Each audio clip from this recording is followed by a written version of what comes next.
ప్రభు అయిన యేసుక్రీస్తు ప్రశస్త నామమున ఇమ్మానుయేల్ పరిచర్యల పక్షముగా మీకు మా శుభములు. ప్రభు కృప మరియు మీ అందరి ప్రార్థనల వలన ఇమ్మానుయేల్ పరిచర్యల ద్వారా అనేకులు ఆశీర్వదింపబడుటకు ప్రభు తన దాసుడైన పాస్టర్ రాజశేఖర్ గారికి బయలుపరిచిన అనేక ఆత్మీయ సత్యాలను గిల్బోవా అనబడు క్యాసెట్స్ పరిచర్య ద్వారా మీకు అందించడానికి సంతోషించుచున్నాం. ఈ సందేశము ద్వారా మీరు ఆశీర్వదింపబడాలని, అనేకమైన మేలులు పొందుకోవాలని, ఇతరులకు మీరు ఆశీర్వాదకరంగా ఉండాలని నిత్యము మేము ప్రార్థించుచున్నాము. ఆశ్చర్యకరమైన మా ప్రియ తండ్రి, అద్భుతకరుడు అయిన మా ప్రభువా, నీ ప్రశస్తమైన నామమును బట్టి మిమ్మల్ని స్తుతిస్తున్నాను తండ్రి. నిజంగా మీరు సజీవుడు ప్రభువా. మీ నామములోనే రక్షణ, మీ నామములోనే స్వస్థత అని చెప్పిన మీ శ్రేష్టమైన వాక్కును బట్టి మిమ్మల్ని మహిమపరుస్తున్నా. ఈ రాత్రి సమయమందు ప్రభా, రక్షణ కొరకు, స్వస్థత కొరకు మీ పాదముల చెంత కనిపెడుతున్న మా ప్రియ తల్లులను, తండ్రులను దయచేసి మీరు కనికరించండి ప్రభా. ఈ రాత్రి కూడా ప్రభా, పరిశుద్ధత నుండి అతి పరిశుద్ధతలోనికి మీ బిడ్డలు వెళ్ళటానికి మీరు కృప దయచేయమని ప్రార్థిస్తున్నా. ఈ రాత్రి కూడా మీరు మాట్లాడండి స్వామి. ఈ రాత్రి కూడా మీరు మాట్లాడండి ప్రభా. నీ వాక్యమునకు మీ బిడ్డలకు మధ్యన ఏ విధమైన అభ్యంతర, ఏ విధమైన ఆటంకాలు లేకుండా ఈ రాత్రి కూడా నీ వాక్యం ప్రతి వ్యక్తి హృదయాన్ని తాకనివ్వండి మా ప్రియ స్వామి. ప్రతి ఒక్క వ్యక్తి పరిస్థితిని తాకనివ్వండి మా ప్రభా. ప్రతి ఒక్క వ్యక్తి శరీరమును తాకనివ్వండి మా ప్రభువా. ఈ వాక్యము ద్వారా అనేక మంది రాత్రి సమయమందు మరలా పశ్చాత్తాపపడటానికి నీ వాక్యం వింటుండగా అనేక మంది మా ప్రభ వారి పాపముల విషయమై రోధించడానికి, నీ వాక్యం వింటుండగా ప్రభ వారు పడిపోయిన స్థితిలో నుండి తిరిగి లేపబడటానికి, నీ వాక్యం వింటుండగా ప్రభ వారిని పీడిస్తున్న ప్రతి విధమైన వ్యాధి నజరేయుడైన క్రీస్తు అధికారం కలిగిన నామములో ఈ రాత్రి సమయమందు వారిని విడిచి బయటికి పొమ్మనాజ్ఞాపిస్తున్నా. కృప వెంబడి కృపను కుమ్మరించే దేవ, ఈ రాత్రి ప్రత్యేకంగా నీ పరిశుద్ధమైన అభిషేకాన్ని ప్రతి వారి మీద సమృద్ధిగా మీరు కుమ్మరించినందుకే వందనాలు. నీ కార్యములు మా ప్రియ ప్రభ, నీ వాక్యం వింటుండగానే ఒకటి తరువాత ఒకటి మీ అద్భుతములు చేయమని ప్రార్థిస్తున్నా. నీ నామమే మహిమపరచబడిని, నీ నామమే ఘనపరచబడిని తండ్రి. క్రీస్తు ప్రశస్త నామమున ప్రార్థించి వేడుకుంటున్నాను పరలోకపు తండ్రి. ఆమేన్, ఆమేన్. ఇర్మియా గ్రంథం 6వ అధ్యాయంలో ఉన్నటువంటి కార్యాలను ధ్యానించుటకు దేవుడు మనకు కృపను అనుగ్రహించని. ప్రేమైనటువంటి వాళ్ళరా, 6వ అధ్యాయం మొట్టమొదటి వచనం నుండి 3వ వచనం వరకు చదువుకొని వాటిని మనం ధ్యానించుకోవటానికి సర్వశక్తిమంతుడైన దేవుడు మన పట్ల కృప చూపెట్టని. వాక్యంలో ఈ విధంగా రాయబడి ఉంది: బెన్యామీనీయులారా, యెరూషలేము నుండి పారిపోవుడి, తెకోవాలో బూరధ్వని చేయుడి, బేత్ హక్కేరేము మీద ఆనవాలుకై ధ్వజము నిలవబెట్టుడి. కీడు ఉత్తర దిక్కు నుండి వచ్చుచున్నది, గొప్ప దండు వచ్చుచున్నది. సుందరియు సుకుమారియునైన సియోను కుమార్తెను పెళ్లగించుచున్నాను. గొర్రెల కాపరులు తమ మందలతో ఆమె యొద్దకు వచ్చెదరు. ఆమె చుట్టూ తమ గుడారములను వేయుదురు. ప్రతివాడును తనకిష్టమైన చోట మందను మేపును. ఆమెతో యుద్ధమునకు సిద్ధపరచుకొనుడి. లెండి, మధ్యాహ్నమందు బయలుదేరుదము. అయ్యో మనకు శ్రమ ప్రొద్దుగుంకుచున్నది, సాయంకాలపు ఛాయలు పొడగవచ్చున్నవి. దేవుని వాక్యంలో భక్తుడైనటువంటి ఇర్మియా దేవుని దర్శనం మేరకు ఈ కార్యాలను రాసి ఉంచాడు. రాయబడినటువంటి మాటలు బెన్యామీను గోత్రాన్ని గూర్చి భక్తుడైనటువంటి ఇర్మియా ప్రవచించాడు. ఇర్మియా అన్న మాటకు యెహోవా వలన స్థాపించబడిన వాడని అర్థం. మొట్టమొదటి అధ్యాయంలో మనం గమనించినట్లయితే ఇర్మియాని గూర్చినటువంటి వివరాలు మనకు చాలా చక్కగా తెలియపరచబడతాయి. ఇర్మియా తన స్వబుద్ధితో దేవుని ప్రజలకు ప్రవక్తగా ఉండుటకు ఆయన రాలేదు, కానీ దేవుడే ఇర్మియాని ప్రవక్తగా ప్రతిష్ఠించాడు. ప్రస్తుత కాలంలో అనేక మంది మున్ముందుకొచ్చి దేవుని యొక్క పని చేయటానికి ఎన్నో ఆర్భాటాలు, ఎన్నో కార్యాలు చేస్తూ ఉన్నారు. నా ఆలోచన లేక నా ప్రత్యేకమైన హెచ్చరిక, దేవుని ప్రజలకు ప్రవక్తగా ఉండగోరిన వాడు, దేవుని పని చేయటానికి సిద్ధ మనసు కలిగినటువంటి వానికి దేవుని పిలుపు అవసరం. ఆ వ్యక్తిని దేవుడు ప్రత్యేకించుకోవాలి. దేవుడు ప్రత్యేకించుకున్నటువంటి మనుషుడు దేవుడు తనకి ఏ పని ఇచ్చాడో కూడా తెలుసుకోవాలి. ఆ విధంగా లేని నాడు దేవుని కొరకై ప్రజల కొరకు తాను చేసేటటువంటి పనిలో ఫలితం కనిపించదు. తాను ఎంతకాలం పని చేసినా ప్రయోజనం లేనటువంటి పనిగా కనిపిస్తుంది. ప్రవక్త అయినటువంటి ఇర్మియాని యెహోవానే ఎన్నిక చేసుకున్నాడు. ఆ ఇర్మియా గ్రంథం మొట్టమొదటి అధ్యాయాల్లో మనం చదువుకున్నట్లయితే వాక్యం ఈ విధంగా సెలవిస్తారు. 4వ వచనం నుండి మనం చదువుకుంటే, యెహోవా వాక్కు ఇర్మియాకు ప్రత్యక్షమై ఈ విధంగా చెప్పారు, ఇర్మియా, నిన్ను గర్భములో ఉన్నప్పుడే నేను తెలుసుకున్నాను. గర్భములో నుండి నీవు బయలుపడక మునిపే నేను నిన్ను ప్రతిష్ఠించాను. జనములకు ప్రవక్తగా నేను నియమించి ఉన్నాను అని ఇర్మియాతో మాట్లాడాడు. దేవుడు ఏర్పాటు చేసుకున్నటువంటి మనుష్యుని, దేవుని పని కొరకు ప్రత్యేకించుకున్నటువంటి మనుష్యుని దేవుడు తల్లి గర్భంలో నుండి బయలుపడక మునిపే ఆ మనిషిని అతడు ప్రత్యేకించుకుంటాడు. ప్రియమైన వాళ్ళరా, దేవుని యొక్క ప్రణాళిక లేక దేవుని యొక్క ఆలోచన ఆ విధంగా ఉన్నది. ఇప్పుడు ఈ ఇర్మియా గ్రంథం అంతా కూడా ఈ ప్రవచనాత్మకమైనటువంటి పుస్తకం. దేవుని ఆత్మతో నింపబడి ఇర్మియా భక్తుడు ఈ గ్రంథాన్ని రాశాడు. నశించిపోతున్నటువంటి ఇజ్రాయేలీల ప్రజల విషయమై ఆయన ప్రలాపిస్తూ ఆ ప్రజలను దేవుని వైపునకు తిప్పాలని కన్నీరు కార్చిన ఒక విలాపకర్త. నశించిపోయే ప్రజల విషయమై ఆ వ్యక్తి చేసిన ప్రార్థన ఇర్మియా గ్రంథం 9వ అధ్యాయంలో ఈ విధంగా రాయబడి ఉన్నది. నా జనులు హతమైపోవచ్చుండుట చూచి నా కన్నును కన్నీటి ఓటగాను నా శిరస్సును జలమయముగా నేను చేసుకున్నానని ఆయన రాస్తూ ఉన్నాడు. నా కుటుంబం నాశనమైపోతుందని కానీ, లేక నా జీవితంలో లాభము, నా జీవితంలో ధనము, నాకు ఒక ఉద్యోగము లేదని ఆయన కన్నీరు కార్చలేదు. కానీ ఆయన ప్రజలు నాశనమైపోతున్నారని, ప్రజలు దేవుణ్ణి ఎరగకుండా జీవిస్తున్నారని, సర్వశక్తిమంతుడైన దేవుణ్ణి వదిలిపెట్టి బ్రతుకుతున్నారని ఆయన ప్రజల కొరకు కన్నీరు కార్చి తన శిరస్సును జలమయముగా చేసుకున్నటువంటి మహాప్రవక్తగా మనకు కనిపిస్తూ ఉన్నాడు. ఇజ్రాయేలీయులైన తన సొంత ప్రజల ద్వారా ఎన్నో పర్యాయాలు శ్రమ పడ్డాడు, ఎన్నో పర్యాయాలు ఇబ్బంది పడ్డాడు, ఎన్నో పర్యాయాలు అతన్ని కొరడాలతో కొట్టారు, హింసించారు, గోతుల్లో పడవేశారు. ఆయన ప్రభువు తన్ను ప్రతిష్ఠించాడు గనుక తన జీవితంలో కలిగిన శరీర సంబంధమైన కష్ట నష్టములను ఏమిటిని చూడకుండా ప్రభు తన చేతికిచ్చిన పనిని తాను నమ్మకముగాను నెమ్మదిగా చేయుటకు ముందుకు ఆయన కొనసాగాడు. ఆ ప్రవక్త అయినటువంటి ఇర్మియా 6వ అధ్యాయంలో బెన్యామీనీయులను గూర్చి ఈ విధంగా మాట్లాడాడు. ప్రియమైనటువంటి వాళ్ళరా, వారిని ఉద్దేశించి ప్రవచించిన ప్రవచనం ఈ విధంగా మనకు కనిపిస్తుంది. బెన్యామీనీయులారా, యెరూషలేము నుండి పారిపోవుడి. ప్రియమైన సహోదరి సహోదరుడా, గమనించవలసినటువంటి విషయం, యెరూషలేము పవిత్రమైనటువంటి స్థలం. యెరూషలేము అన్నటువంటి మాటకు అర్థం సమాధానకరమైన పట్టణం అని అర్థం. బెన్యామీనీయులను చూసి అంటున్నాడు, ఓ బెన్యామీనీయులారా, సమాధానకరమైన పట్టణమును విడిచిపెట్టి మీరు పారిపోవాలి. రెండవది, తెకోవాలో మీరు బోరధ్వని చేయుడి. బేత్ హక్కేరేములో ఆనవాళ్ళకై ధ్వజమును నిలవబెట్టుడి. ఎందుకంటే ఉత్తర దిక్కు నుండి మీ మీదికి గొప్ప దండు వచ్చుచున్నది, మీ మీదికి నాశనం వచ్చుచున్నది గనుక సమాధానకరమైన పట్టణమని చెప్పబడిన యెరూషలేము నుండి మీరు పారిపోవుడి అని భక్తుడైన ఇర్మియా బెన్యామీనీయులతో చెప్తూ ఉన్నాడు. ప్రియమైనటువంటి వాళ్ళరా, ఈ బెన్యామీనీయులు అన్నటువంటి మాట మనము చదువుకున్నప్పుడు వీరు ఏదో ఒక దేశస్థులు కాదు, కానీ వారు ఒక వంశస్థులు. ఇజ్రాయేలీల 12 గోత్రములలో బెన్యామీను గోత్రము ఒక వంశమై ఉన్నది.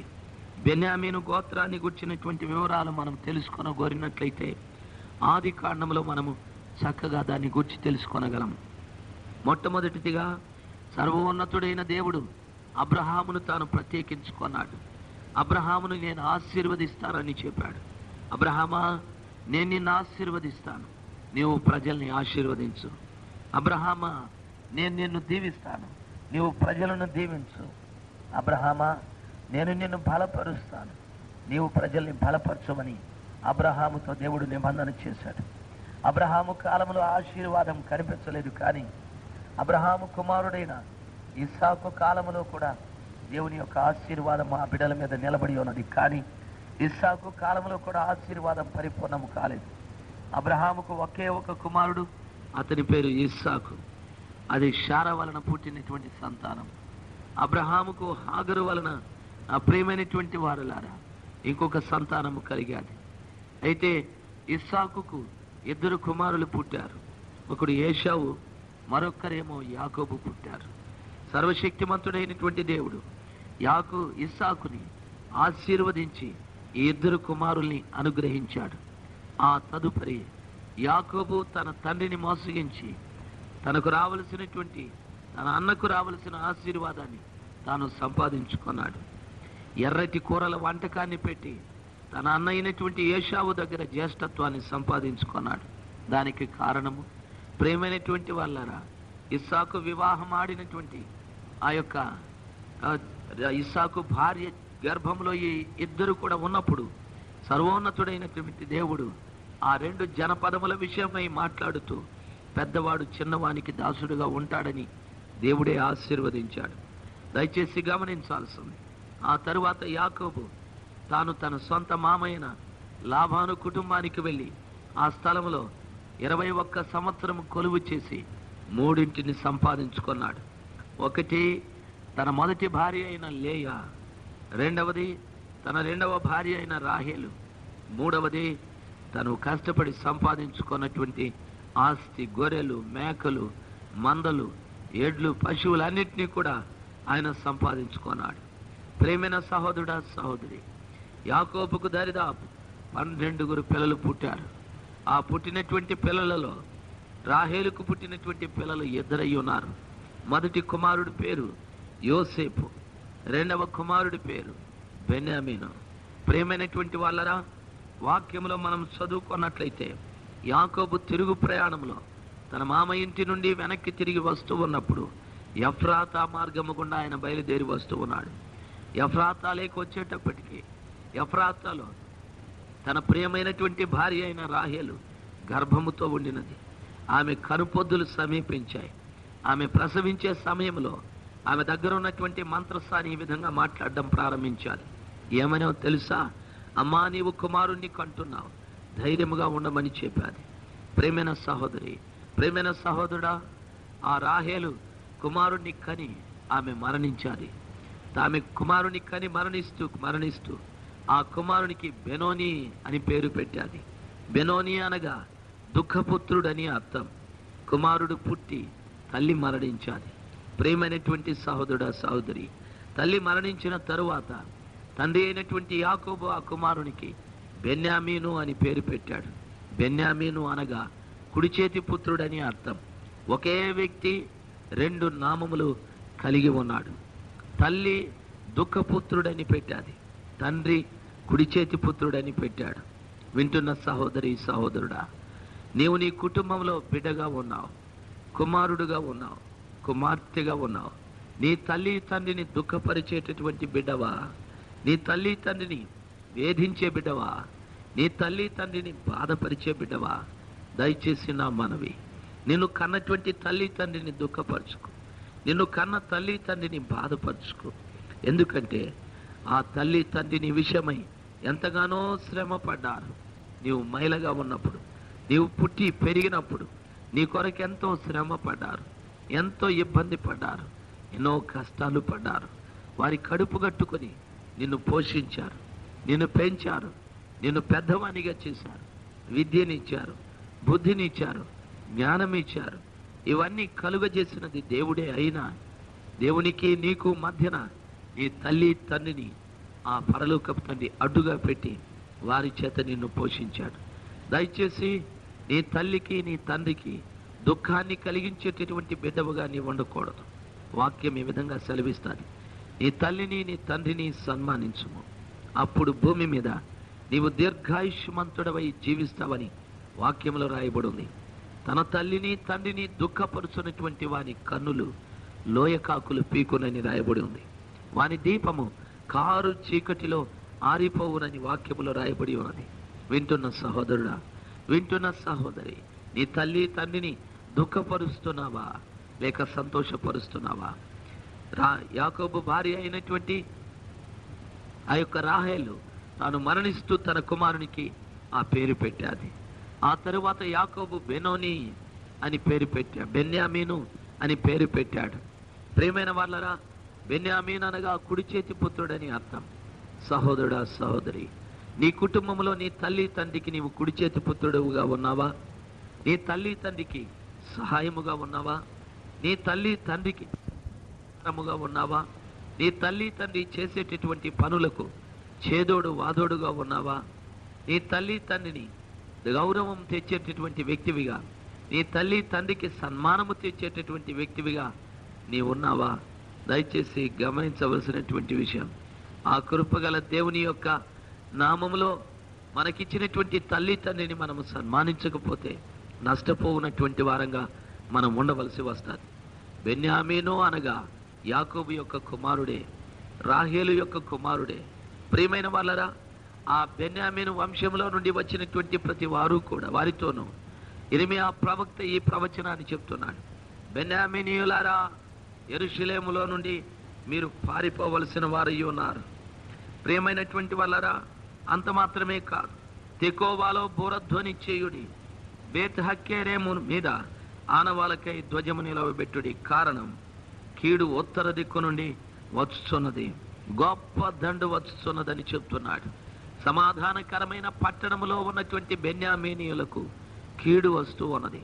ఆ వచ్చేటటువంటి కీడు ఉత్తర దిక్కు నుండి వస్తున్నదని భక్తుడైనటువంటి ఇర్మియా సెలవిస్తూ ఉన్నాడు. నిజమే ప్రియులారా, నిజమే ప్రియమైన వారలారా, మనమంతా కూడా యెరూషలేములో ఉన్నవారం. దయచేసి గమనించాల్సింది, మనమంతా కూడా బెన్యామీనీయులకు సంబంధించినటువంటి వారమై ఉంటున్నాం. అనగా దాని అర్థం, మనము దుఃఖపుత్రులమై ఉండాలి, మనము కుడి చేతి పుత్రులమై ఉండాలి. ఎందుకు దుఃఖపుత్రులై ఉండాలి? దయచేసి గమనించాల్సింది, ఈ బెన్యామీను అని 2 పేర్లు కలిగినటువంటి వ్యక్తి, బెనోని బెన్యామీన్ అని పిలువబడే ఈ వ్యక్తి యేసుక్రీస్తు ప్రభుల వారికి సాదృశ్యమై ఉన్నాడు. యేసుక్రీస్తు ప్రభుల వారు 2000 సంవత్సరాల క్రిందట ఈ లోకంలో ఉన్నప్పుడు ఆయన దుఃఖపుత్రుడుగా ఉన్నాడు. హెబ్రీ పత్రికలో చదువుకున్నట్లయితే ఆయన మహారోధనముతోనూ కన్నీటితోనూ తండ్రికి విజ్ఞాపనము చేసిన గనుక తండ్రికి అది ఇష్టమాయనని వాక్యంలో రాయబడి ఉన్నది. ఆయన గెత్సేమనే వనములో మోకరించినప్పుడు తన ముఖం మీద చెమట రక్తముగా మారునంతగా కన్నీళ్లు విడిచాడు. ఆయన లోకంలో ఉన్న ప్రజల్ని చూసినప్పుడు వారు కాపరి లేని గొర్రెల వలె చెదరియుండుట చూచి వారి మీద కనికరపడి వారిలో అనేక మందిని స్వస్థపరిచాడు. అనేక మంది అపవిత్రాత్మల చేత బంధింపబడినటువంటి వారికి విడుదల కలిగించాడు. యేసు కన్నీరు కార్చేవాడు. యేసు బెనోని ప్రజల్ని చూసినప్పుడు ప్రలాపించేవాడు. వింటున్న సహోదరి, వింటున్న సహోదరుడా, ఆధ్యాత్మికంగా నీవు బెనోనివై ఉండాలి. నశించిపోతున్న ఆత్మల విషయమై, నశించిపోతున్న వ్యక్తుల విషయమై కన్నీరు కార్చే బెనోని వలె నీవు జీవించడానికి ప్రయత్నం చేయాలి. రెండవది, బెన్యామీనుగా కూడా పని చేయాలి. ఆధ్యాత్మికంగా బెన్యామీనుగా నీవు చేయవలసిన పని, కుడి చేతి పుత్రుడవై కుడి చేతి పుత్రికవై ఉండాలి. యేసుక్రీస్తు ప్రభుల వారు పరలోకములో ఉన్న తండ్రికి కుడి చేతి పుత్రుడై ఉన్నాడు. ప్రియమైన వాళ్ళరా, యేసు ప్రభుల వారు ప్రజలతో మాట్లాడేటప్పుడు నేను నా తండ్రి చిత్తమును జరిగించుటకు నేను వచ్చానని మాట్లాడాడు. యేసు ప్రభుల వారు తన శిష్యులతో మాట్లాడేటప్పుడు నేను నా తండ్రి చిత్తమును జరిగించడానికి వచ్చాను, అదే నాకు ఆహారమని ఆయన చెప్తూ వచ్చాడు. ప్రియమైన వాళ్ళరా, గెత్సేమనేలో ఆ లోకంలో ఉన్న ప్రజలందరి పాపము పాత్రలో పోయబడి తన చేతుల్లోకి ఇవ్వబడినప్పుడు, తండ్రి నీ చిత్తమైతే ఈ గిన్నె నా వద్ద నుండి తొలగించమని ప్రలాపించాడు. ప్రియమైన వాళ్ళరా, దయచేసి గమనించవలసినది, యేసుక్రీస్తు ప్రభుల వారు తండ్రి చిత్తమును జరిగించేటటువంటి ఒక కుడి చేతి పుత్రుడుగా ఆయన ఉన్నాడు. ఈరోజు నీవు నేను కూడా దుఃఖపుత్రుడుగానే కాదు, యేసు ప్రభుల వారి కొరకు పనిచేసే ఒక మంచి కుడి చేతి పుత్రుడవై నీ ఉండటానికి ప్రయత్నము చేయాలి. ప్రియమైన వాళ్ళరా, అది లేని నాడు నిజంగా మన జీవితం నిష్ప్రయోజనం. అది లేని నాడు నిజంగా మన బ్రతుకు వ్యర్థమైపోతాది. కృప కలిగినటువంటి దేవుని యొక్క మహా సన్నిధానములో దుఃఖపుత్రుడవు, దుఃఖపుత్రికవు, కుడి చేతి పుత్రుడవు, కుడి చేతి పుత్రికవై ఉండాలి. వాక్యంలో చెప్పబడి ఉంది, బెన్యామీనీయులారా, దేవుని కొరకు పనిచేయు వారలారా, యెరూషలేములో నుండి పారిపోవుడి, యెరూషలేములో నుండి పారిపోవుడని గట్టిగా బెన్యామీను గోత్రీకులకు ప్రవక్త అయినటువంటి ఇర్మియా హెచ్చరికిస్తున్నాడు. మనం అడిగినట్లయితే ఎందుకు పారిపోవాలి బెన్యామీనీయులు అని మనం అడిగితే, ప్రియులారా, ప్రవక్త అయిన ఇర్మియా ఈ విధంగా సెలవిస్తున్నాడు. వారి మీదికి ఉత్తర రాజులు యుద్ధానికి వస్తున్నారని మాట్లాడుతూ ఉన్నాడు. సహోదరి సహోదరుడా, ఉత్తరాన్ని గుర్చినటువంటి వివరాలు మనం తెలుసుకొనగోరినట్లయితే భక్తుడు ఒక చక్కటి మాట యోబు ఈ విధంగా రాస్తూ ఉన్నాడు.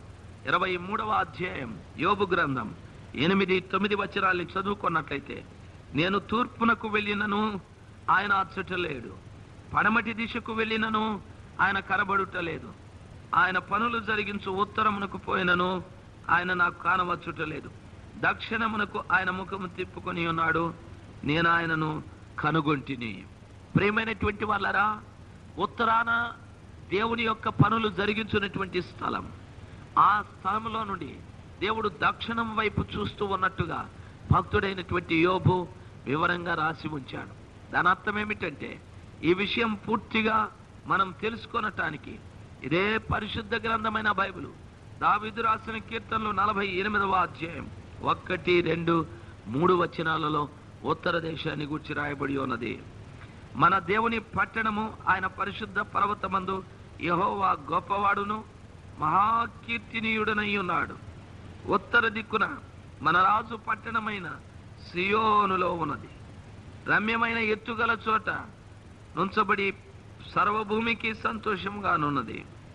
దాని దొంగలో దేవుడు పరాక్రమశాలి అని వాక్యములో రాయబడి ఉన్నది.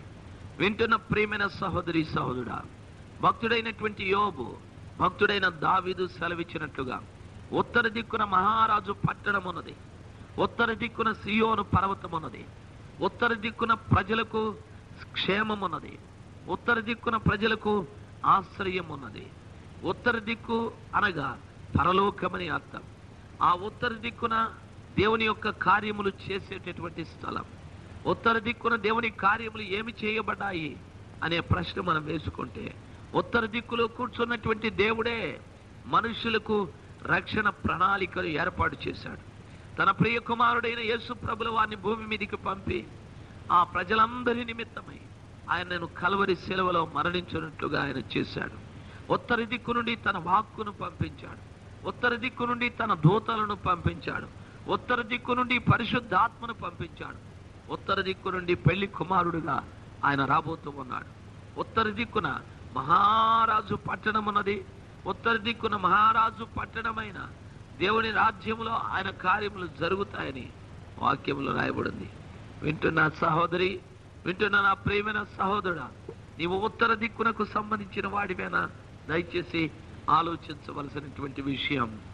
ఈ వాక్యాన్ని మనం చదువుకున్నప్పుడు రెండవ మాటగా బెన్యామీనీయులతో ప్రవక్త ఇర్మియా అంటున్నాడు, బెన్యామీనీయులారా, సమాధానకరమైన పట్టణములో నుండి మీరు పారిపోవాలి, యెరూషలేములో నుండి మీరు పారిపోవాలి అంటున్నాడు. ఎందుకు అని మనం అడిగితే, ఉత్తర రాజులు మీ మీదికి దండెత్తి వచ్చుచున్నారు, వారు పెద్ద గుంపు వలె వచ్చుచున్నారని చెప్తూ ఉన్నాడు. ఉత్తరాన ఎవరున్నారో, ఉత్తరాన ఏమున్నదో మనం తెలుసుకున్నాం. అయితే ఇప్పుడు బెన్యామీనీయుల మీదికి ఉత్తరము నుండి వస్తూ ఉన్నారు. ఎవరా ఉత్తర రాజులు అని మనం వాక్యంలో చదువుకున్నట్లయితే, ప్రియమైన సహోదరి సహోదరుడా, వాక్యం ఈ విధంగా సెలవిస్తుంది. యెహోషువ గ్రంథం నా ప్రియమైన వాళ్ళ 1వ అధ్యాయం మొట్టమొదటి వచనాన్ని చదువుకున్నట్లయితే, ఉజ్జియా, యోతాము, అహాజు, హిజ్కియా అను యూదా రాజుల దినములలో యెహోషువ కుమారుడైన యెరోబాము అను ఇజ్రాయేలు రాజు దినములలోను బెయేరి కుమారుడైన హోషియాకు ప్రత్యక్షమైన యెహోవా వాక్కు అని 1వ అధ్యాయం మొట్టమొదటి వచనంలో రాయబడి ఉన్నది. యూదా రాజులు ఎవరనగా ఉజ్జియా, యూదా రాజులు ఉత్తర రాజులు ఎవరనగా నా ప్రియమైనటువంటి వాళ్ళరా యోతాము, అహాజు, హిజ్కియా. వీళ్ళందరూ కూడా యూదా ప్రజలను పరిపాలించినటువంటి ఉత్తర రాజులై ఉన్నారు. ఈ ఉత్తర రాజులంటే మనకు అర్థం కాదు. ప్రియమైనటువంటి వాళ్ళరా, ఆ ఉత్తర రాజుల యొక్క పేర్లు రాయబడి ఉన్నాయి. అదే సమయంలో ఉత్తర రాజుల యొక్క ఉనికిని కూడా మీతో మాట్లాడుటకు నాకు దేవుడు సహాయం చేయని. వాక్యంలో ఈ విధంగా చెప్పబడి ఉన్నది. ఉజ్జియా అనగా, నా ప్రియమైన వాళ్ళరా, యెషయా ప్రవక్త ఈ విధంగా సెలవిస్తున్నాడు. యెషయా గ్రంథంలో రాయబడి ఉంది, ఉజ్జియా మరణించిన తరువాత యెహోవా ప్రత్యక్షత, యెహోవా దర్శనం యెషయాకు కలిగినని వాక్యంలో రాయబడి ఉన్నది. ఉజ్జియా బ్రతుకున్నంత కాలం యెషయాకి దైవ దర్శనం లేదు, ప్రజలకు దైవ దర్శనం లేదు. ప్రేమైన సహోదరి, ప్రేమైన సహోదరుడా, ఉజ్జియా పరిస్థితిని మనం గమనిస్తే ఉజ్జియా గర్వపడినటువంటి వాడు. మనుషుల జీవితములలో గర్వం ఉన్నట్లయితే దైవ దర్శనం లేదు సుమా. ప్రవక్త అయినప్పటికీ, దేవుని ప్రజలైనప్పటికీ ఎప్పుడైతే గర్వం అన్నటువంటిది ఉంటుందో అప్పుడు నిజంగా దేవుని దర్శనం మనకుండదు. దేవుని దర్శనం ఎప్పుడైతే ప్రజలు కలిగి ఉండరో, దేవుని దర్శనం ఎప్పుడైతే ప్రవక్త కలిగి ఉండడో, ఆ స్థలంలో ప్రజలకు ప్రజలు రక్షణ కలిగి జీవించడానికి అవకాశాలు ఉండవు. ఈ ఉదయ కాలం మందు గమనించవలసినటువంటిది, నా ప్రేమైన సహోదరి, నా ప్రేమైన సహోదరుడా, రెండవది వాక్యంలో రాయబడి ఉన్నది యోతాము, అహాజు, హిజ్కియా అని రాయబడి ఉన్నది. దయచేసి గమనించాల్సింది యెరోబాము అని రాయబడి ఉన్నది. ఇద్దరు రాజుల్ని గురించి మీతో చెబుతాను. సమయం కొద్దిగా ఉన్నది కనుక 1-2 రాజుల్ని గురించి చెప్తున్నాను. యెరోబాము అని చెప్పబడి ఉంది. యెరోబాము యూదా వారి మీద, భారమైన పనులు చేసేటటువంటి వారి మీద అధికారిగా ఉన్నటువంటి వాడు. అలాంటి వ్యక్తిని పరలోకములో ఉన్న దేవుడు చూసి నమ్మకమైన వాడిని అతన్ని యూదా రాజుగా చేశాడు. 10 గోత్రాలకు అతన్ని రాజుగా చేశాడు. ప్రియమైనటువంటి వాళ్ళరా, 10 గోత్రాలకు తను రాజుగా చేస్తే ఆయన ప్రజల్ని యెరూషలేమునకు పంపకుండా, దేవుణ్ణి ఆరాధించడానికి యెరూషలేమునకు పంపకుండా, ఆయన తన దేశంలో ఒక నంది బొమ్మను చేసి, ఎద్దు బొమ్మను చేసి, ఇదే మన పితరులను ఐగుప్తు నుండి బయటికి నడిపించిన దేవుడని ఆ ఎద్దు బొమ్మను చూపెట్టి ప్రజల్ని యెరూషలేముకు వెళ్ళి ఆరాధన చేయనివ్వకుండా, దేవునికి బలులు అర్పించనివ్వకుండా, నైవేద్యం పెట్టకుండా, ఇటువంటి సత్క్రియలు ఏమీ కూడా చేయకుండా, ప్రేమైన సహోదరి, ప్రేమైన సహోదరుడా, మన పితరుల్ని నడిపించిన దేవుడు ఎద్దే అని ఆ ఎద్దుని మొరుక్కున్నట్లుగా ప్రజల్ని చేశాడు. ప్రజలు ఏం చేయాలి? రాజు ఆజ్ఞ గనుక, రాజు ఆజ్ఞకి భయపడి ప్రజలు ఎద్దుకు మొక్కారు. నిజమే ప్రియమైనటువంటి వాళ్ళరా. రెండవది, ప్రజల మనస్తత్వం ఈ విధంగా ఉండొచ్చు. యెరూషలేము చాలా దూరం గనుక అంత దూరం ఎందుకు వెళ్ళాలి, ఇక్కడే ఈ ఎద్దుని ప్రార్థిస్తామని అనేక మంది ప్రజలు ఈ విధమైన మనస్తత్వం కలిగి ఉండొచ్చు. ఎక్కడైనా దేవుడే కదా, అదైనా దేవుడే, ఇదైనా దేవుడేనని ఆ ఎద్దుని మొక్కడం ప్రారంభించారు. యెరోబాము కాలంలోటి ప్రజల మనస్తత్వం ఈనాటి ప్రజల్లో లేదని మీరు అనుకుంటారా? చాలా పర్యాయాలు ప్రార్థనా మందిరం దూరమని మనం మాట్లాడడం లేదా? చాలా పర్యాయాలు ఏదైనా దేవుడే, ఎవరైనా దేవుడు ఒక్కడేనని మనం మాట్లాడడం లేదా? లేదు సహోదరుడా, లేదు సహోదరి. ఏదంటే అది దేవుడు కావటానికి వీలు లేదు. దేవుడు ఎవరనగా పరిశుద్ధుడు. దేవుడు ఎవరనగా ఈ సర్వలోకాన్ని సృష్టించిన వాడు.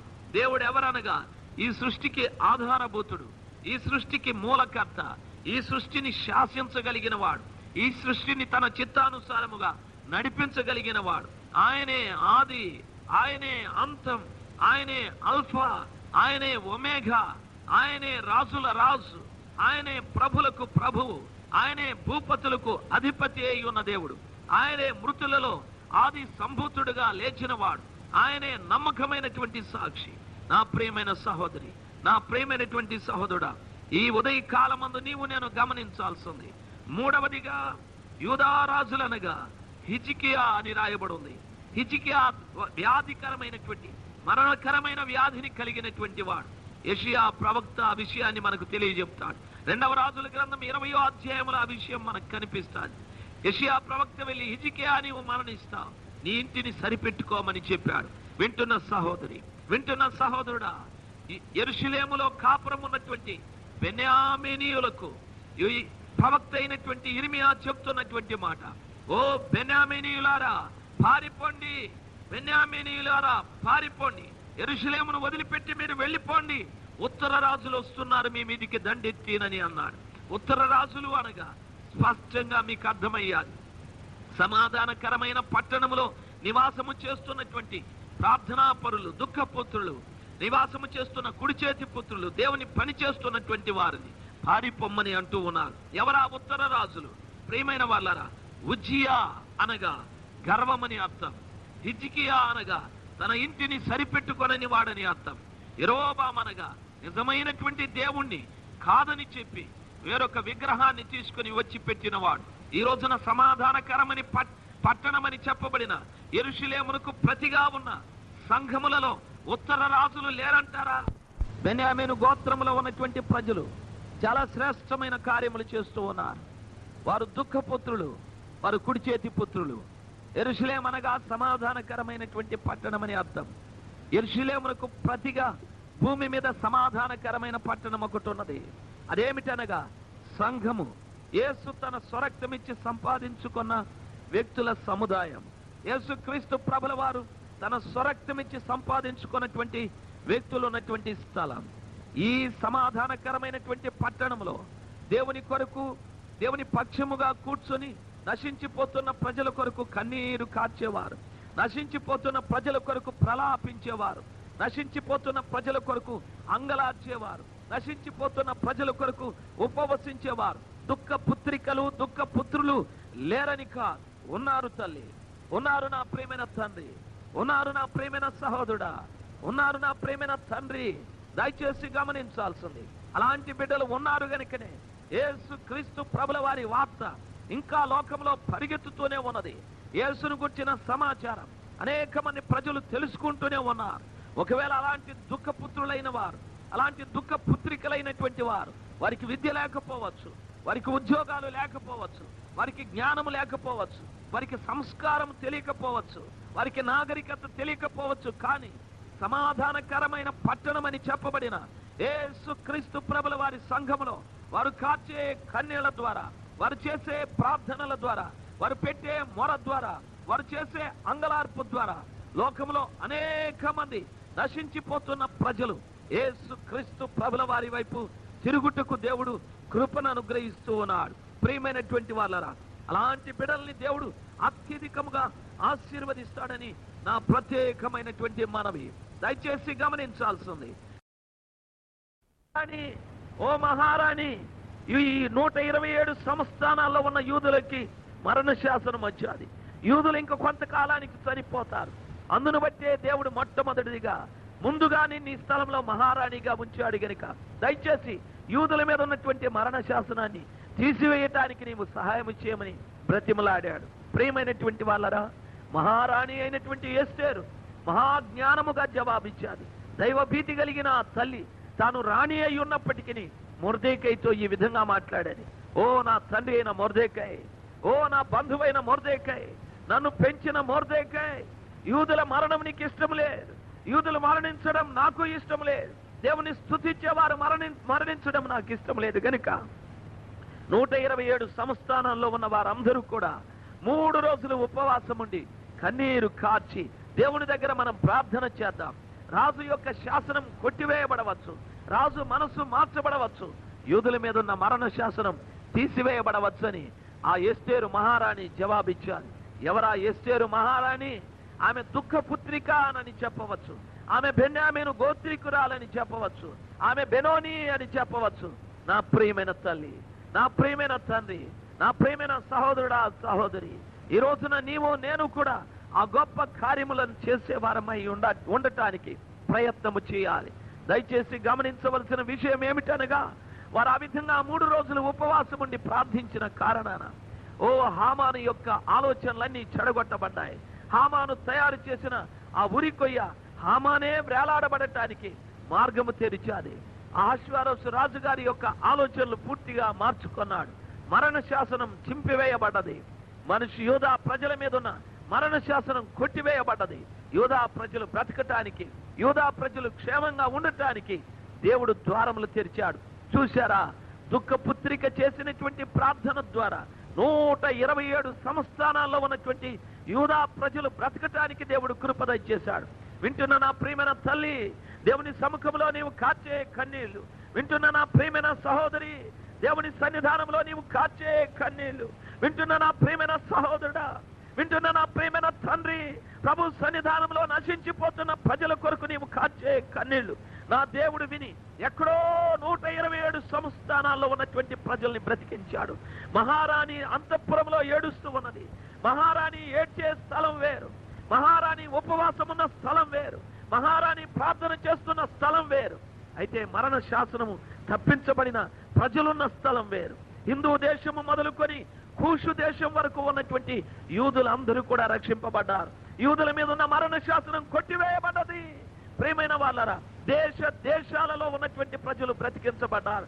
తల్లిని కన్నీళ్ల ద్వారా, ఓ నా ప్రియమైన తండ్రి నీ కన్నీళ్ల ప్రార్థన ద్వారా, ఓ నా ప్రియమైన యవన సహోదరుడా సహోదరి నీ కన్నీటి ప్రార్థన ద్వారా ప్రపంచ దేశాల్లో ఉన్న ప్రజల మీద ఉన్న మరణ శాసనం దేవుడు కొట్టివేయటానికి సిద్ధముగా ఉన్నాడు. దయచేసి గమనించవలసినది, ఏమీ కాలాన ప్రజల మీద ఉన్నటువంటి మరణ శాసనం అని మీరు నన్ను అడిగినట్లయితే దేవుని వాక్యం ఈ విధంగా సెలవిస్తాది. దురాశ గర్భమును ధరించి పాపమును కనగా పాపం పరిపక్వమై మరణాన్ని కంటుందని వాక్యంలో రాయబడి ఉన్నది. నిజమే, ప్రజల మీద మరణ శాసనం ఉన్నది. ప్రజల మీద మరణ శాసనం ఉన్నది. ప్రజలకు తెలియకుండా వారు చేసే పాపం వలన వారి మీద మరణ శాసనం ఉన్నది.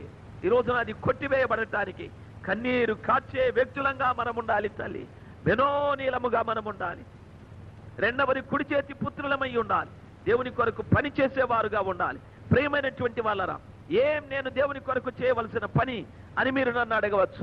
వెళ్ళు, దేవునికి నీ జీవితంలో చేసిన కార్యాలని గురించి సాక్ష్యం చెప్పు. వెళ్ళి దేవుడు నీ జీవితంలో చేసిన అద్భుతాన్ని, వెళ్ళి ఇతర ప్రజల మధ్యన దేవుడు నీ జీవితంలో చేసిన మహత్కార్యాన్ని గురించి మాట్లాడు. యేసు క్రీస్తు ప్రభుల వారి యొక్క ప్రేమను గురించి మాట్లాడు. యేసు ప్రభుల వారు నశించిపోతున్న ప్రజల కొరకు చేసిన ఆ గొప్ప శిలువ కార్యక్రమాన్ని, యేసు ప్రభుల వారి యొక్క మరణాన్ని గురించి మాట్లాడు. ప్రియ సహోదరి, నా ప్రియమైన సహోదరుడా, ఈ ఉదయ కాలమందు దేవునికి కుడి చేతి పుత్రుడుగా నీవు ఉండాలి. దేవుడు వదిలిపెట్టి వెళ్ళిన కార్యాల్ని చేసే వ్యక్తివిగా, చేసే వ్యక్తురాలివిగా నీవు నేను ఉండాలి. ప్రార్థన చేయి. వెళ్ళి రోగుల కొరకు ప్రార్థన చేయి. దురాత్మలతో పీడింపబడుతున్న వారి కొరకు ప్రార్థన చేయి. నశించిపోతున్న వారికి వెళ్ళి దేవుని వాక్యాన్ని చెప్పు. యేసు ప్రభుల వారి కుడి చేతి పుత్రుడుగా నీ ఉండటానికి దేవుడు కృప దయచేస్తాడు. వింటున్న తల్లి, దేవుడు నిన్ను ఆ విధంగా ఆశీర్వదించుని. వింటున్న నా ప్రియమైన తల్లి, దేవుడు నిన్ను ఆ విధంగా ఆశీర్వదించుని. వింటున్న నా ప్రియమైన తండ్రి, దేవుడు నిన్ను ఆ విధంగా ఆశీర్వదించుని. ఆ మహిమగల దేవుని యొక్క మహా కృప నీ మీద అపరిమితముగా, నీ మీద అత్యధికముగా దిగి నిన్ను ఆ విధంగా బలపరచని. నీవు బెన్యామీను వంశముగా మార్చబడటానికి ప్రతి కుటుంబంలో బెనోనీలు, ప్రతి కుటుంబంలో బెన్యామీనులు ఉండునట్లుగా దేవుడు ఖాయపరచని, దేవుడు కార్యము జరిగించని. ప్రియమైన వాళ్ళరా, అలాగ ప్రలాపించి ప్రార్థించేవారు, అలాగ దేవుని కొరకు పనిచేసే వారి మీదకి ఉత్తర రాజులు ప్రయాణమే వస్తున్నారు. ఉత్తర రాజులు యుద్ధానికి వస్తూ ఉన్నారు.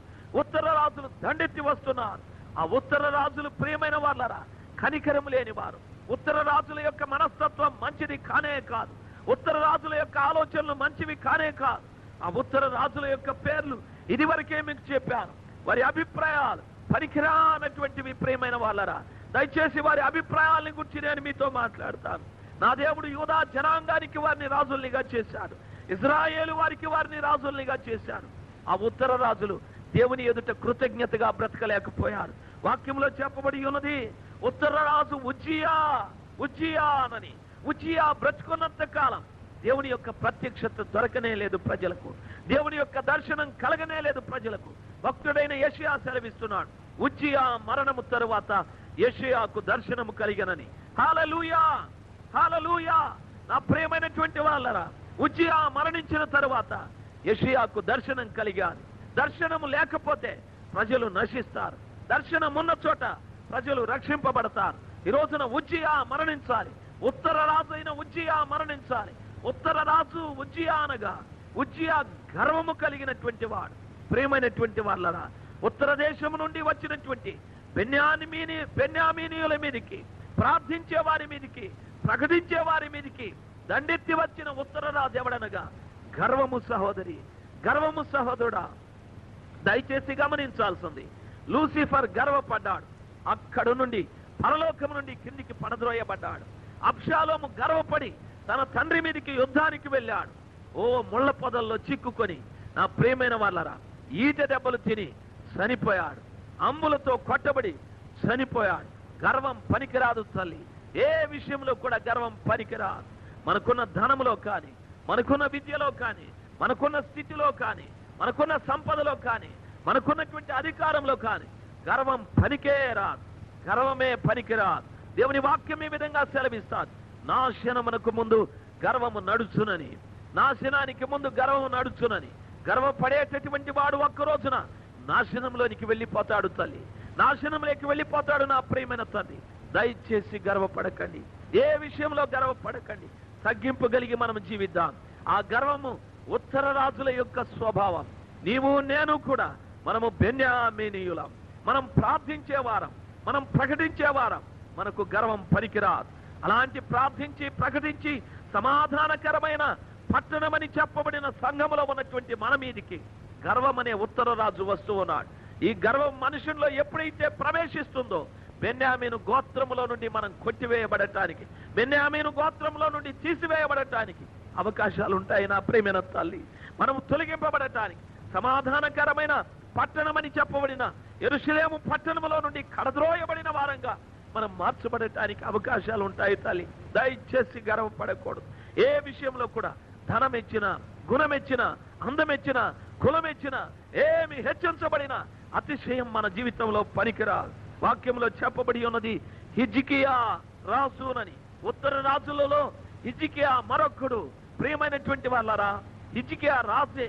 హిజ్కియా దేవుని కొరకు మంచి పనులు చేసిన వాడే, దేవాలయాన్ని కట్టిన వాడే, దేవాలయాన్ని బాగు చేసిన వాడే. అయినా హిజ్కియాకు మరణకరమైన వ్యాధి ఒకటి వచ్చేది. కారణం, తన ఇంటిని సరిపెట్టుకోలేదు. యెషయా ప్రవక్త చెప్తున్నాడు, యెషయా వెళ్ళి, హిజ్కియా నీ ఇంటిని సరిపెట్టుకో, ఇది యెహోవా వాక్కు, లేకపోతే నీవు చనిపోతావని చెప్పాడు. ప్రియమైనటువంటి వాళ్ళరా, దుఃఖపుత్రులమైన మనం, ప్రియమైనటువంటి వాళ్ళరా, ప్రకటించేటటువంటి మనం, ప్రార్థించేటటువంటి మనం మన ఇంటిని సరిపెట్టుకోవాలి, మన ఈ కుటుంబాన్ని సరిపెట్టుకోవాలి. తల్లిని గౌరవించే విషయంలో తల్లిని గౌరవించాలి, తండ్రిని గౌరవించే విషయంలో తండ్రిని గౌరవించాలి, తోబుట్టిన వారిని గౌరవించే విషయంలో తోబుట్టిన వారిని గౌరవించాలి. ప్రతి వారిని మనం ప్రేమించాలి, గౌరవించాలి, వారిని మర్యాదగా చూసుకోవాలి. ప్రియమైనటువంటి వాళ్ళరా, ఎన్నో పర్యాయాలు కని పెంచి పెద్ద చేసినటువంటి తల్లిదండ్రుల్ని పిల్లలు యవనస్తులై ప్రయోజకులైన తరువాత ఆ తల్లి తండ్రిని కడద్రోస్తూ ఉంటారు. ఆ తల్లి తండ్రిని పనికి రాకుండా మాట్లాడుతూ ఉంటారు. తమ్ముడు, నా ప్రియమైన చెల్లి, ఆ విధంగా చేయకూడదమ్మా, ఆ విధంగా చేయకూడదు. నీ ఇంటిని సరిపెట్టుకో, నీ తల్లిని ప్రేమించు, నీ తండ్రిని ప్రేమించు, నీ తల్లిని పోషించు, నీ తండ్రిని పోషించు, నీ తోబుట్టిన వారిని పోషించు, వారిని గౌరవించు, ఎవరిని కూడా తృణీకరించుకో. నీ ఇంటిని సరిపెట్టుకో. నీ ఇంటి వారందరితో కూడా ప్రార్థన చేయించు. నీ ఇంటి వారందరికీ వాక్యాన్ని బోధించు. నీ ఇంటి వారందరినీ సహవాసంలోనికి తీసుకునిరా. నీ ఇంటి వారందరినీ సమాధానకరమని చెప్పబడిన సహవాసంలోనికి తీసుకునిరా. నీ ఇంటిని సరిపెట్టుకో తల్లి, నీ ఇంటిని సరిపెట్టుకో. వేరే ఇంటిని గురించి మాట్లాడకు. వేరే ఇంటి వారి సంగతి నీకు అనవసరం. వేరే కుటుంబాన్ని గుర్చిన ఆలోచనలు నీకు అనవసరం. నీ ఇంటిని గుర్చిన ఆలోచనలు నీవు కలిగి జీవించడం నీకెంతో ఆశీర్వాదం. హిజ్కియా రాజే కాని, హిజ్కియా దేవాలయాన్ని బాగు చేశాడు కానీ తన ఇంటిని సరిపెట్టుకోలేకపోయాడు. ప్రియమైన సహోదరి, ప్రియమైన సహోదరుడా, దేవాలయంలో మనం ఎంత కొలువు చేసినా, దేవాలయాన్ని మనం ఎంత బాగు చేసినా, మన ఇంటిని బాగు చేసుకోనకపోతే దానివల్ల ప్రయోజనం లేదు.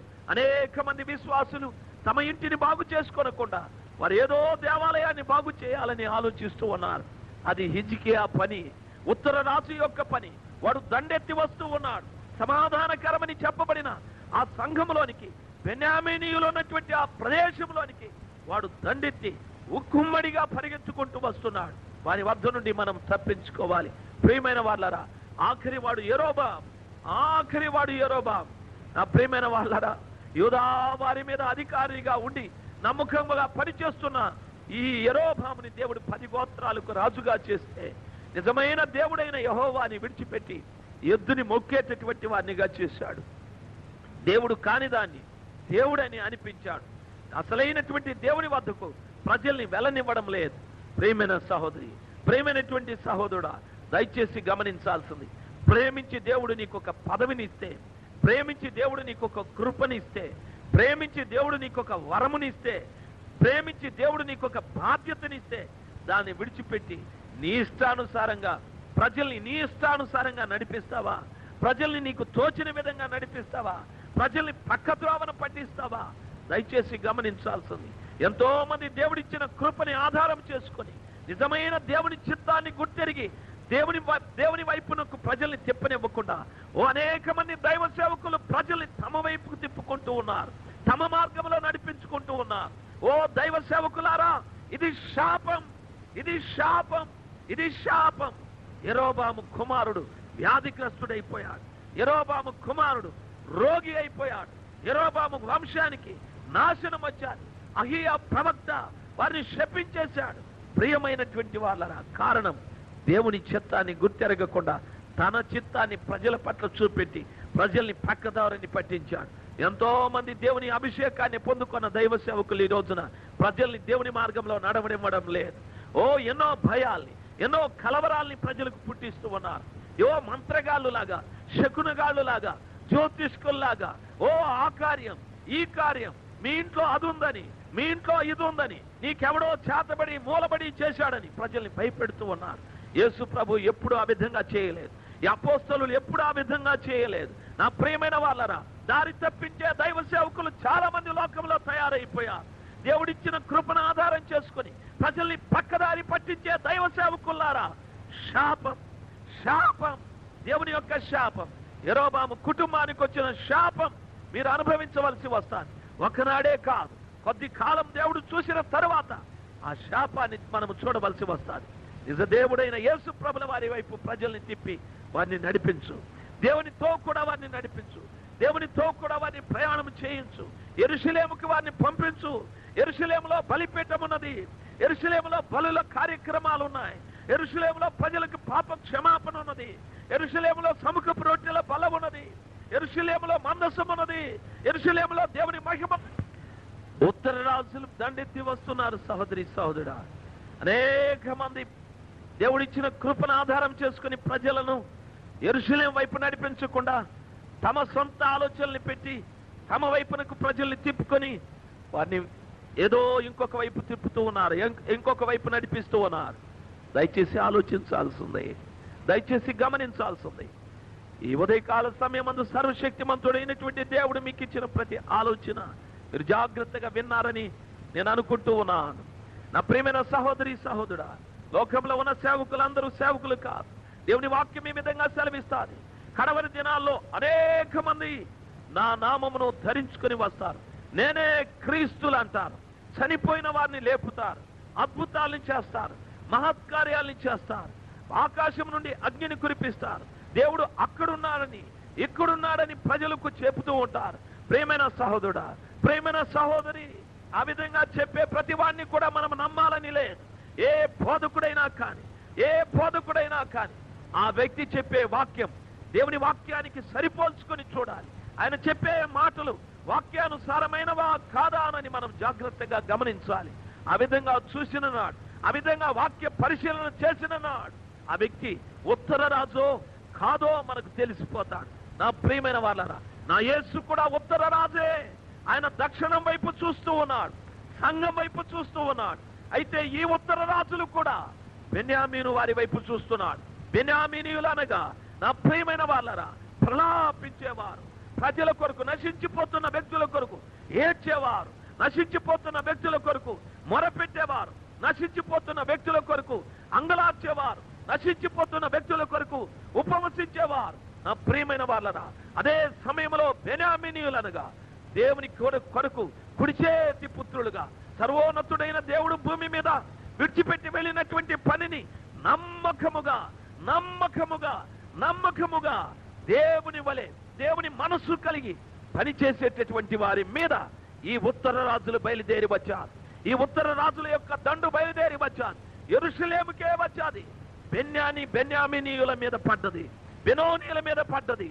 నా ప్రియమైన సహోదరి, నా ప్రియమైన సహోదరుడా, ఈ ఉత్తర రాజులను గురించి మరలా మీతో నన్ను మాట్లాడనివ్వండి.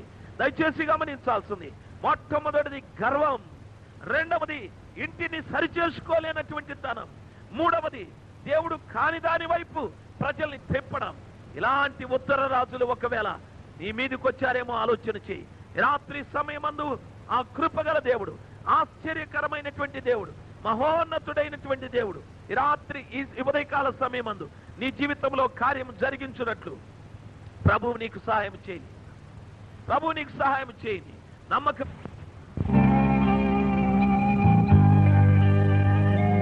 ఈ ఉదయకాల సమయమందు సమాధానకరమని చెప్పబడిన పట్టణంలో బెన్యామీను వంశానికి సంబంధించినటువంటి నీ మీద ఒకవేళ ఉత్తర రాజులు వచ్చారేమో తల్లి, ఒకవేళ ఉత్తర రాజులు వచ్చారేమో నా ప్రియమైన తండ్రి, నా రెండు చేతులెత్తి మీకు నమస్కరిస్తున్నాను.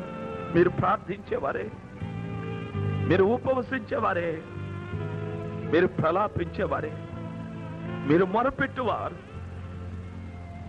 మీరు బెనోనీయులుగా మీ కార్యాలు జరగటానికి, బెన్యామీనీయులుగా సమాధానకరమైన పట్టణములో నుండి మీ పనులు జరగటానికి దేవుడు మీ పట్ల కనికరము చూపెట్టి మిమ్మల్ని బలపరిచి మిమ్మల్ని స్థిరపరచటానికి, మీ ద్వారా గొప్ప గొప్ప కార్యాలు జరిగించుకోవటానికి ఆశపడుతున్న దేవుడు. అలాంటి సమయంలో ఉత్తర రాజులు మీ మీదకి రాకుండా, అలాంటి సమయంలో ఉత్తర రాజులు మీ మీద పడకుండా ఆ స్థలంలో నుండి మీరు పారిపోవాలి. ఆ ఉత్తర రాజుల చేతిలో పడకుండా మీరు పారిపోవాలి. అదే ఉత్తరాన ఇంకొక వ్యక్తి మీ కొరకు కనిపెడుతూ ఉన్నాడు. యోబు 23:8-9, దావీదు రాసిన కీర్తనలు 48, 1, 2, 3 వచనాలు దేవుని వాక్యంలో సెలవిస్తాడు. ఉత్తరాన సియోను పట్టణమున్నది, ఉత్తరాదిన మహారాజు పట్టణమున్నది. అది సర్వలోకంలో ఉన్న ప్రజలకు సంతోషాన్ని కలిగిస్తుంది. ప్రజలకు ఆ స్థలంలో ఆశ్రయము క్షేమము ఉన్నదని వాక్యంలో రాయబడి ఉన్నది. నా ప్రియమైన సహోదరి, ఉత్తరాన దేవుని పనులు జరిగించే స్థలం, ఆయన అక్కడ నుండి దక్షిణం వైపు చూస్తున్నాడని రాయబడి ఉన్నది. మనం ఈ ఉత్తర రాజులు దొరకకుండా మన ఉత్తర రాజైన యేసు ప్రభుల వారి వద్దకు మనం పరిగెత్తుకుంటూ వెళ్ళాలి. ఉత్తర రాజులు గర్వం, ఉత్తర రాజులు దేవుడు కాని దానిని దేవుడని చెప్పేవారు. ఉత్తర రాజులు దేవునికి సంబంధించినది, ఇది దేవునికి సంబంధించినది అని చెప్పువారు. ప్రియమైన వారులారా, ఉత్తర రాజులు ఇంటిని సరిపెట్టుకోకుండా ఏదో దేవాలయాన్ని సరిపెట్టాలనుకునేవారు. అలాంటి వారు మీ మీద పడకుండా ఈ ఉదయకాలమందు ప్రభు సన్నిధానంలో ప్రార్థిస్తామా? ఎంతమంది ఈ ఉదయకాలమందు ప్రభా, ఈ ఉత్తర రాజులు నా మీద పడి నా జీవితాన్ని నాశనం చేశారు ప్రభా, నా జీవితంలో నేను మేలు పొందటానికి, ఈ రోజున ప్రభా నేను బెన్యామీను వంశంలో స్థిరంగా నిలబడటానికి నా పట్ల కృప చూపెట్టమని ప్రార్థించే బిడ్డలు ఎంతమంది ఉన్నారు? దేవుడు మీ పట్ల కనికరాన్ని చూపెట్టి మిమ్మల్ని ఆశీర్వదించున్నట్లు దేవుడు మీ పట్ల కనికరాన్ని చూపెట్టి మిమ్మల్ని బలపరచున్నట్టుగా ఈ రాత్రి సమయం ఈ ఉదయకాలం మందు మీ కొరకు ప్రార్థిస్తాను. దయచేసి కళ్ళు మూసుకుందామా? దయచేసి కళ్ళు మూసుకుందాం. హల్లెలూయా. దయచేసి కళ్ళు మూసుకుందాం. సర్వశక్తిమంతుడైన దేవుడు మన పట్ల కనికరాన్ని చూపెట్టని, ఆశ్చర్యకరుడైన దేవుడు మన పట్ల కనికరాన్ని చూపెట్టని. నా ప్రియమైన సహోదరి సహోదరుడు, దయచేసి కళ్ళు మూసుకుందాం. మన దేవుడు మన మధ్యలో ఉన్నాడు. మన దేవుడు ఆత్మస్వరూపిగా మన మధ్యలో సంచారం చేస్తూ ఉన్నాడు. ఆయన మహా కనికరం కృప మన పట్ల అపరిమితంగా కుమ్మరించబడి, ఆశ్చర్యకరుడైన మా ప్రియ తండ్రి, ఈ ఉదయకాలమందు మా ప్రభ ఈ బెన్యామీనీయులను గూర్చిన వివర ప్రవక్త అయిన ఇర్మియా ద్వారా మేము తెలుసుకోవటానికి కృప దయచేశారు స్వామి. ఉత్తర రాజులు ఎలాంటి వారో, బెన్యామీనీయులు ఎలాంటి వారో ప్రభా మేము తెలుసుకున్నట్టుకు కృప దయచేశారు స్వామి. సహాయం చేయండి మా ప్రభా. ఎంతో మంది ఈ స్థలంలో కన్నీరు కార్చే తల్లులు, ఎంతో మంది ఈ స్థలంలో నశించిపోయే వారి పట్ల భారం కలిగిన బిడ్డలు ఉన్నారు తండ్రి. వారి మీద ఉత్తర రాజులు పడకుండా దయచేసి ఆ ఉత్తర రాజుల్ని బంధించండి మా ప్రభా. గర్వమనే ఉత్తర రాజుని ప్రభా, ఇంటిని సరిచేసుకోలేని ఉత్తర రాజుని మా ప్రభా, దేవుడు కానటువంటి దానిని దేవుడని చెప్పే ఉత్తర రాజుల్ని యేసు అధికారంగల నామంలో, నజరేయుడైన క్రీస్తు అధికారంగల నామంలో బంధిస్తున్నాను మా ప్రభా. సాతానుని ప్రతి కార్యాన్ని యేసు అధికారము గల నామంలో బంధిస్తున్నాను స్వామి. బెన్యామీనీయులను భద్రపరచండి ప్రభా, బెనోనీయులను భద్రపరచండి ప్రభా. సమాధానకరమైన పట్టణమైన యెరూషలేములో వారు నిలబడుటకు సహాయం చేయండి మా ప్రియ స్వామి. ఓ ఉత్తర రాజా యేసుక్రీస్తు ప్రభువారా, వీరితో యుద్ధం చేయండి స్వామి. గర్వముతో యుద్ధం చేయండి ప్రభా. ఇంటిని సరిచేసుకోలేని ఆ పనికిరాని తనాముతో యుద్ధం చేయండి మా స్వామి. దేవుడు కాని దానిని దేవుడని చెప్పే ఆ కార్యముతో మీరు యుద్ధం చేయమని ప్రార్థిస్తున్నాను మా ప్రియ స్వామి. సాతానుని ప్రతి అనివార్య కార్యములను యేసు అధికారంగల నామములో బంధిస్తున్నాను ప్రభా. వందనాలు స్వామి. మీ బిడ్డలు కన్నీరు కారుస్తుండగా ప్రభా, వారిని మా ప్రభా మీరు బలపరచండి, శుద్ధీకరించండి స్వామి. అదే సమయంలో మా తండ్రి శరీర వ్యాధులతో బాధపడుతున్న బిడ్డల కొరకు కూడా ప్రార్థిస్తున్నా. అరికాలు మొదలుకొని నడినెత్తి వరకు ప్రస్తుతం మా ప్రభ ఈ స్థలంలో వేదన పడుతున్న బిడ్డల విషయమై ప్రత్యేకంగా ప్రార్థిస్తున్నాను. యేసు క్రీస్తు అధికారం గల నామములో ప్రతి విధమైన వ్యాధితో మాట్లాడుతున్నాను. ఇప్పుడే వారి శరీరాల నుండి బయటికి పొమ్మని ఆజ్ఞాపిస్తున్నాను. ఏ వ్యాధి ఆ బిడ్డల్లో ఉండటానికి నీకు అధికారం లేదు. యేసు క్రీస్తు అధికారం గల నామంలో బయటికి పొమ్మని ఆజ్ఞాపిస్తున్నాను. ప్రభా, అదే సమయంలో మా తండ్రి అపవిత్రాత్మలతో బాధపడుతున్న వారి కొరకు కూడా ప్రార్థిస్తున్నాను. యేసు అధికారం గల నామంలో అపవిత్రాత్మలారా వారి శరీరాన్ని వదిలిపెట్టి బయటికి రమ్మని ఆజ్ఞాపిస్తున్నాను. వారి కుటుంబాలను వదిలిపెట్టి బయటికి రమ్మని ఆజ్ఞాపిస్తున్నాను. మీరు ఇచ్చిన అధికారాన్ని బట్టి మాట్లాడుతున్నాను ప్రభా.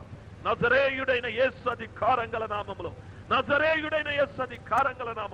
ప్రతి దయ్యపు శక్తిని బయటికి రమ్మని ఆజ్ఞాపిస్తున్నాను. మీకే మహిమ స్వామి. మీరు కలిగించిన గొప్ప విడుదల కొరకే వందనాలు. శారీరకంగా, మానసికంగా, ఆధ్యాత్మికంగా మీ బిడ్డలకు మీరు విడుదల ఇచ్చారు. అందుకే ఈ స్తోత్రాలు, అందుకే ఈ వందనాలు. యేసు క్రీస్తు నామములో మీ నామం మహిమపరచబడని అనేక మంది బెనోనీయుల్ని, అనేక మంది బెన్యామీనీయులను మీరు లేపండి మా ప్రభ. ఓ తండ్రి, అలాగున్న వారిని స్థిరపరచండి మా ప్రభ, బలపరచండి స్వామి. మీరే మహిమ పొందుకొనమని మా ప్రభువును మా కొరకు తిరిగి రానయ్యున్న యేసు క్రీస్తు నామములో తిరిగి మా నిమిత్తం రానయ్యున్న యేసు క్రీస్తు నామములో ప్రార్థించి వేడుకుంటున్నాను ప్రియ తండ్రి. ఆమేన్, ఆమేన్, ఆమేన్. ప్రియ దైవ జనాంగమా, ఈ సందేశము మీకు ఆశీర్వాదకరంగా ఉన్నదని మేము నమ్ముచున్నాము. దీని ద్వారా మీరు పొందిన ఆత్మీయ మేలులను మాకు తెలియచేయండి. మీ ప్రార్థన అవసరతల కొరకు, మా ఇతర క్యాసెట్స్ మరియు సిడీల వివరాల కొరకు మమ్మల్ని సంప్రదించండి. మా అడ్రస్ ఇమానియేలు పరిచర్యలు, చర్చ్ స్ట్రీట్, బకావాని తోట, చిత్తూరు బస్ స్టాండ్ ప్రక్కన, మదనపల్లె 517325. మా ల్యాండ్ ఫోన్ నంబర్ 085712225929. ప్రభు మిమ్మల్ని ఆశీర్వదించునుగాక. ఆమేన్.